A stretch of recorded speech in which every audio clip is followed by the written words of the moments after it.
पाठ्यपुस्तक के प्रश्न उत्तर। राख की रस्सी। तिब्बत के मंत्री अपने बेटे के भोलेपन से चिंतित रहते थे। तुम्हारे विचार से वे किन किन बातों के बारे में सोचकर परेशान होते थे? हमारे विचार से वे सोचते होंगे कि कहीं उनके बेटे को कोई मूर्ख न बना दे, कहीं उसका अत्यधिक भोलापन उसके जीवन रूपी नाव को डुबो न दे। वह अपना जीवन निर्वाह कैसे करेगा? कहीं कोई लड़की उससे शादी करने को तैयार न हो, आदि। तुम तिब्बत के मंत्री की जगह होती तो क्या उपाय करती? मैं रोज उसको अपने पास बिठाकर दुनियादारी समझाती, उसे पढ़ाती लिखाती, उससे सवाल जवाब करती, उसकी परीक्षा लेती। मंत्री ने अपने बेटे को शहर की तरफ रवाना किया। मंत्री ने अपने बेटे को शहर क्यों भेजा था?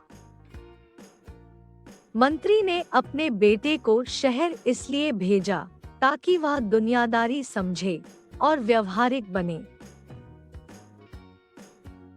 उसने अपने बेटे को भेड़ों के साथ शहर में ही क्यों भेजा? शहर के लोग ज्यादा होशियार और सूझबूझ वाले होते हैं। ऐसे लोगों के बीच रहकर भोला भाला व्यक्ति भी होशियार और सूझबूझ वाला बन जाता है। इसी कारण उसने अपने बेटे को भेड़ों के साथ शहर में ही भेजा। तुम्हारे घर के बड़े लोग पहले कहाँ रहते थे? घर में पता करो। आस पड़ोस में भी किसी ऐसे व्यक्ति के बारे में पता करो जो किसी दूसरी जगह जाकर बस गया हो। उनसे बातचीत करो और जानने की कोशिश करो कि क्या वे अपने निर्णय से खुश हैं। क्यों? एक पुरुष, एक महिला और एक बच्चे से बात करो। यह भी पूछो कि उन्होंने वह जगह क्यों छोड़ दी। हमारे घर के बड़े लोग पहले गांव में रहते थे। मेरे पड़ोस में गांव से आकर रहने वाला एक बच्चा अपने निर्णय से खुश है, क्योंकि यहाँ सभी मूलभूत सुविधाएं उपलब्ध है। उस व्यक्ति ने वे स्थान कुछ परेशानियों के कारण छोड़ दिया। मेरे पड़ोस में रहने वाली एक महिला ने पति की नौकरी छोड़ने के कारण पुरानी जगह छोड़ दी। वहीं मेरे पड़ोस में रहने वाले एक अन्य बच्चे ने पुरानी जगह अपने माँ बाप के साथ दूसरी जगह जाने के कारण छोड़ दी। जौ एक तरह का अनाज है जिसे कई तरह से इस्तेमाल किया जाता है। इसकी रोटी बनाई जाती है, सत्तू बनाया जाता है और सूखा भूनकर भी खाया जाता है। अपने घर में और स्कूल में बातचीत करके कुछ और अनाजों के नाम पता करो। कुछ और अनाजों के नाम है गेहूं, मक्का, बाजरा, ज्वार, धान। गेहूं और जौ अनाज होते हैं और ये तीनों शब्द संज्ञा है। गेहूं और जौ अलग अलग किस्म के अनाजों के नाम है, इसलिए ये दोनों व्यक्तिवाचक संज्ञा है और अनाज जातिवाचक संज्ञा है। इसी प्रकार रिमझिम व्यक्तिवाचक संज्ञा है और पाठ्यपुस्तक जातिवाचक संज्ञा है। नीचे दी गई संज्ञाओं का वर्गीकरण इन दो प्रकार की संज्ञाओं में करो। लेह, धातु, शेरवानी, भोजन, ताबा, खिचड़ी, शहर, वेशभूषा। व्यक्तिवाचक संज्ञा लेह, शेरवानी, ताबा, खिचड़ी। जातिवाचक संज्ञा धातु, भोजन, शहर, वेशभूषा। ऊपर लिखी हर जातिवाचक संज्ञा के लिए 3-3 व्यक्तिवाचक संज्ञाएं खुद सोचकर लिखो। शहर कोलकाता, पटना, चेन्नई। वेशभूषा, कमीज, टाई, सलवार। धातु, लोहा, सोना, चांदी। भोजन, चावल, दाल, रोटी। इस लड़की का तो सभी लोहा मान गए। था ना सचमुच नहले पर दहला। तुम्हें भी यही करना होगा। तुम ऐसा कोई काम ढूंढो जिसे करने के लिए सूझबूझ की जरूरत हो।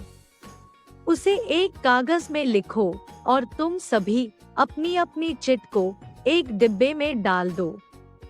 डिब्बे को बीच में रखकर उसके चारों ओर गोलाई में बैठ जाओ। अब एक एक करके आओ, उस डिब्बे से एक चिट निकालकर पढ़ो और उसके लिए कोई उपाय सुझाओ। जिस बच्चे ने सबसे ज्यादा उपाय सुझाए वह तुम्हारी कक्षा का बीरबल होगा।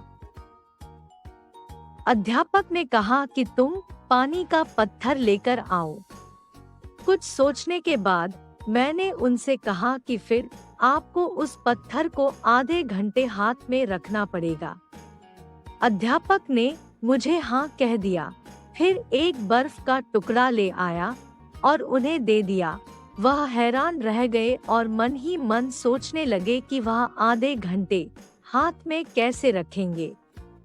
छात्र अपनी सूझबूझ से कोई काम ढूंढकर खेल पूरा करें।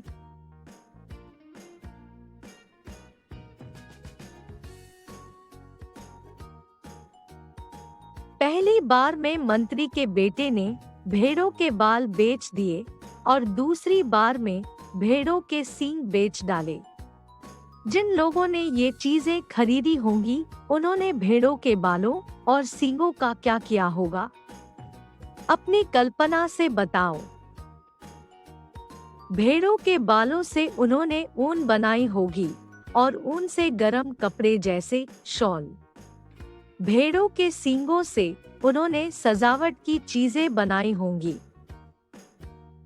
नीचे कहानी से कुछ वाक्य दिए गए हैं। इन बातों को तुम किस तरह से कह सकती हो? क, चैन से जिंदगी चल रही थी। ख, होशियारी उसे छूकर भी नहीं गई थी। ग, मैं इसका हल निकाल देती हूँ। घ, उनकी अपनी चालाकी धरी रह गई। क, शांतिपूर्ण ढंग से जीवन कट रहा था। ख, वह बिल्कुल होशियार नहीं था। ग, मैं इसका उपाय बताती हूँ।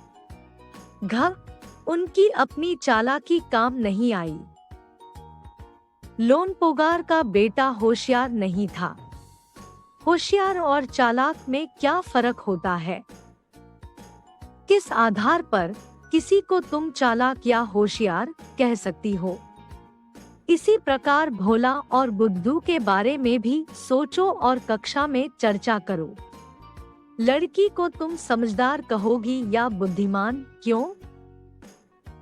होशियार शब्द का प्रयोग सकारात्मक अर्थ में, अच्छे अर्थ में होता है। इसका मतलब है समझदार। लेकिन चालाक शब्द का प्रयोग नकारात्मक अर्थ में, खराब या बुरे अर्थ में होता है। इसका मतलब है चतुर। भोला शब्द का अर्थ होता है सीधा सादा। अगर कोई व्यक्ति भोला है, इसका मतलब यह नहीं कि वह मूर्ख है। वह जानकार और पढ़ा लिखा है, किंतु हृदय से सीधा है। बुद्ध शब्द का अर्थ है मूर्ख या बेवकूफ। लड़की बुद्धिमान थी। उसने अपनी बुद्धि से एक मंत्री को इतना प्रभावित किया कि उसने अपने बेटे से उसकी शादी कर दी। आपको इस कहानी से संबंधित नोट्स और ऑनलाइन टेस्ट एडुरेव ऐप पर मिल सकते हैं। कक्षा 5 हिंदी के सभी चैप्टर्स के वीडियोस, नोट्स एंड टेस्ट आप एडुरेव ऐप पर पा सकते हैं। धन्यवाद।